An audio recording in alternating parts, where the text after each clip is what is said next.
Radio Festiva presenta para ustedes Atacama, historia, presente y futuro, con el ingeniero exsecretario regional de minería de nuestra región de Atacama, Ulises Caravantes Ahumada.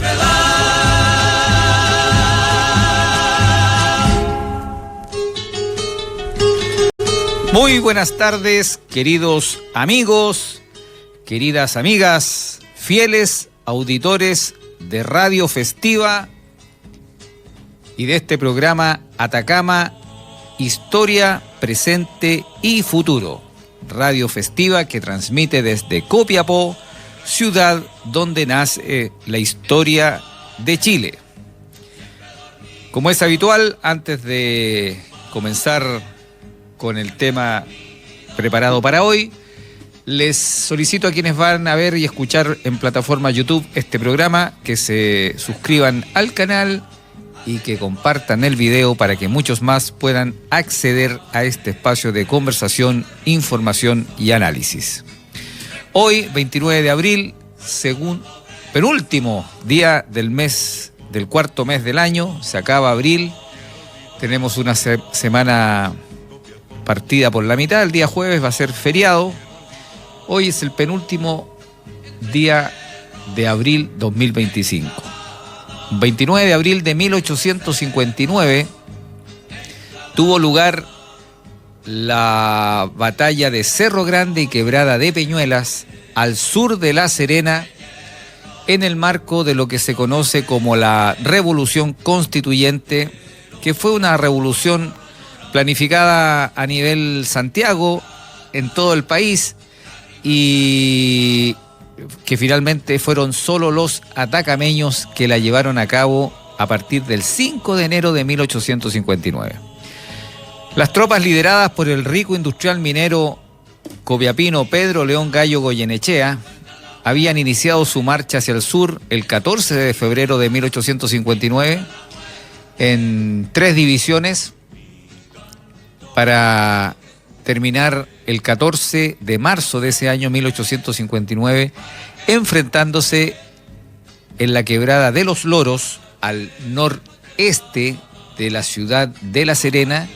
con fuerzas militares leales al gobierno del presidente Manuel Montt, fuerzas militares a las cuales el ejército armado en Atacama derrotó aquel 14 de marzo de 1859. Después de ese triunfo, las tropas de Gallo ingresaron a la ciudad de La Serena, fueron recibidos los milicianos con expresiones de júbilo, de apoyo y con mucha fruta de la estación en la medida que iban circulando por las calles serenenses. Posterior a eso vino una etapa de preparación, reforzar aquel ejército que pretendía tomar el gobierno en Santiago. Hubo milicianos que llegaron al Valle del Limarí, a la ciudad de Ovalle, incluso grupos de jinetes de este ejército atacameño llegó hasta las cercanías de Illapel. El gobierno desplegó una flota naval importante, según o de acuerdo con las fuerzas navales de las cuales disponía Chile en aquellos años, entre esas la Corbeta Esmeralda, la histórica Corbeta Esmeralda, que era un flamante buque, un vapor a hélice, como le llamaban en aquellos años, recién adquirido a astilleros ingleses. Esta Esmeralda, que después se hundió en Iquique bajo el mando de Arturo Prat, combatiendo contra el Huáscar, en 1859, en abril de 1859, estaba bajo el mando del comandante, capitán de fragata, José Goñi. El ejército gobiernista desembarcó, había estado acantonado al norte de Valparaíso y la caballería marchó por tierra, infantería y otros cuerpos lo hicieron vía marítima, desembarcaron en el puerto de Tongoy y ahí se fueron caminando por tierra, y los jinetes que habían llegado también desde la zona de Valparaíso, como ya dije, por tierra, se unieron en Tongoy y avanzaron hacia la ciudad de La Serena, acantonándose a los pies del cerro Pan de Azúcar. Pan de Azúcar es la zona al sur de La Serena, al sur de Tierras Blancas, un pequeño cerrito, donde a los pies del cual hoy día hay gran cantidad de subestaciones. Hay un par de subestaciones eléctricas importantes ahí, del sistema troncal chileno, del sistema eléctrico troncal, y a los pies de ese cerrito se acantonó el general Juan Antonio Vidaurre Leal, que era el comandante de las fuerzas militares chilenas, fuerzas militares regulares del ejército chileno. El día 28 de abril asomaron las fuerzas de Vidaurre, su estado mayor, en la ribera sur de la quebrada de Peñuelas para ver cómo estaban dispuestas las defensas de Gallo. Pedro León Gallo ubicó a lo ancho o a lo largo, si ustedes quieren, de oriente a poniente de la quebrada de Peñuelas, su fuerza, su defensa, aproximadamente 5 kilómetros para cada lado de lo que hoy día es la avenida Balmaceda, que va hacia el sur de la conurbación La Serena-Coquimbo. Bajo esa disposición, o vista esa disposición, Juan Antonio Vidaurre, este general del ejército regular chileno, planificó el combate para la madrugada del día siguiente, cruzando, planificación que disponía cruzar la quebrada de Peñuela por el lado más al oriente, más escarpado, avanzar hacia los pies del Cerro Grande y desde esa zona girar hacia el sur poniente y abalanzarse sobre las fuerzas de Gallo que tendrían que girar sobre su retaguardia para poder combatir a las fuerzas militares del gobierno que los atacaban desde esa zona. El propósito de la disposición de Gallo en esa zona, 4,5 kilómetros, 5 kilómetros al sur de la ciudad de La Serena, fue no combatir dentro de la ciudad para no destruirla, y el diseño de ataque de Vidaurre fue lo mismo, impedir que las fuerzas militares de Gallo, ante la embestida de las fuerzas del ejército chileno, impedir que se replegaran hacia La Serena y que el combate se terminara librando dentro de la ciudad y con esto destruyendo gran parte de la ciudad. Es decir, ambos líderes, ambos jefes militares buscaron proteger la ciudad, no destruirla, no obstante el combate que iban a sostener. Finalmente, las fuerzas de Vidaurre operaron en la mañana, eran 8 cuerpos de infantería en la mañana del 29 de abril, fueron 8 cuerpos de infantería del 1º al 8º de línea, el 1º de línea, el histórico Buin, y así la seguidilla de batallones históricos que 20 años después también serían protagonistas en la guerra contra Perú y Bolivia. En el puerto de Coquimbo se encontraba la corbeta Esmeralda, bajo el mando de José Goñi, como ya lo he dicho. Esta corbeta se evolucionó, se desplegó hacia la zona entre lo que hoy día es Peñuelas, donde hay un casino, ¿verdad?, hasta la zona cercana a donde está el faro monumental de la ciudad de La Serena. En ese sector, la corbeta Esmeralda se movía tratando de visualizar, si ustedes quieren adivinar la evolución del combate, de la batalla que en tierra se estaba llevando a cabo. Hasta que, estando frente a lo que es hoy la playa de Peñuelas, el casino de juegos que hay ahí aproximadamente, vieron venir a un hombre en tierra, el cual era de las fuerzas de Vidaurre, llegó a nado a la corbeta Esmeralda e informó del total triunfo de las fuerzas del gobierno de Montt, las fuerzas militares lideradas por el general Vidaurre,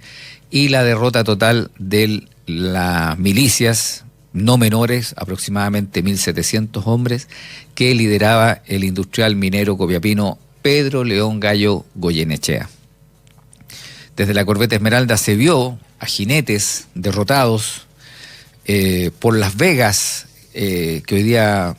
todavía son parcelas, ¿verdad?, que cultivaron inmigrantes italianos en la medianía del siglo XX, pero en aquellos años de la época de 1859 eran solamente vegas, y por ese lugar se vio desde la corbeta Esmeralda el escape, la salida de milicianos atacameños derrotados. Estos milicianos ingresaron finalmente a la ciudad de La Serena aproximadamente a las 2 de la tarde de aquel 29 de abril de 1859, y las fuerzas triunfadoras de Vidaurre Leal avanzaron por lo que se llamaba el camino hacia Ovalle y que hoy día es la avenida Balmaceda o el eje Balmaceda, que va desde sur a norte en la ciudad de La Serena. En esos años un camino rural de tierra, y estaba La Portada en la esquina, en la intersección de la calle Balmaceda actual con la actual avenida Munátegui,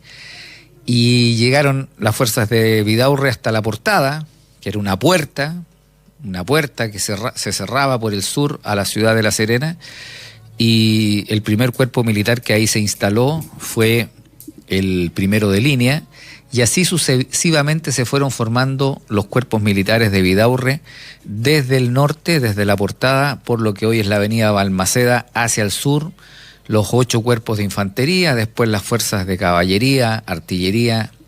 y el bagaje, como le llamaban en aquella época, a todo el apoyo logístico que una fuerza militar requiere. A las 6 de la tarde aproximadamente tuvieron conocimiento, Vidaurre fue informado de que en definitiva las fuerzas derrotadas de Pedro León Gallo Goyenechea,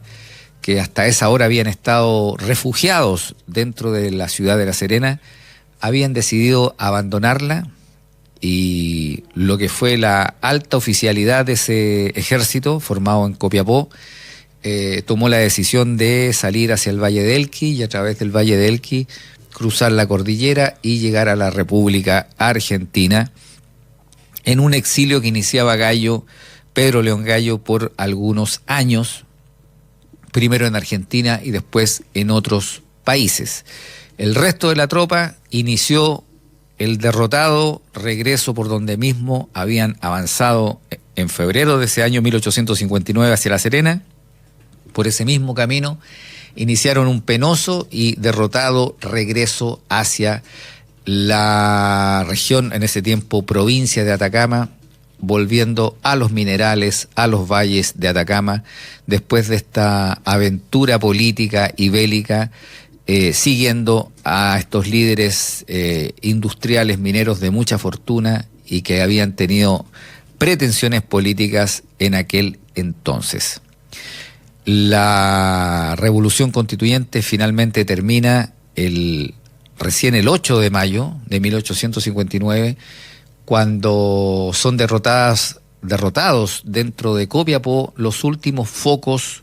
de resistencia de estos revolucionarios constituyentes, una mezcla de liberales y fusionistas que quisieron tomar el gobierno en la capital de Chile, sacar del gobierno al presidente constitucional, ¿verdad?, Manuel Montt. Historia de Atacama, historia de nuestra tierra, lejanas historias de 1859. Vamos caminando ni más ni menos que poco a poco hacia los 2 siglos. Claro, queda un poco, pero ya estamos en el 2025, imagínense, quedan 24 años, si no me equivoco, para que se cumplan 2 siglos de aquellos sucesos, donde aquellos viejos atacameños, mineros, todos, fueron protagonistas de la historia de Chile. Amigos y amigas, no olviden, los que van a ver en plataforma YouTube, suscribirse al canal, compartir el video. Reciban un fraternal abrazo. Les ha hablado Ulises Caravantes Ahumada.